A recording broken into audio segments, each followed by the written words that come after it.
बदनापूर तालुक्यातील मांजरगाव येथे पुण्यश्लोक अहिल्यादेवी होळकर यांची जयंती मोठ्या उत्साहात व जल्लोषपूर्ण वातावरणात साजरी करण्यात आली।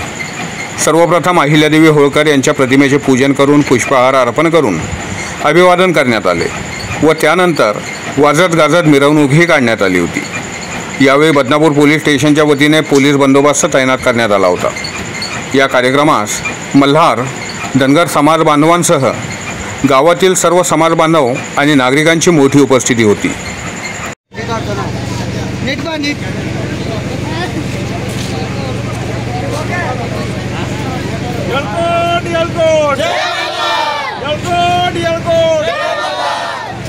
छत्रपती शिवाजी महाराज की छत्रपती शिवाजी महाराज की जय भवानी जय शिवाजी जय भवानी जय शिवाजी।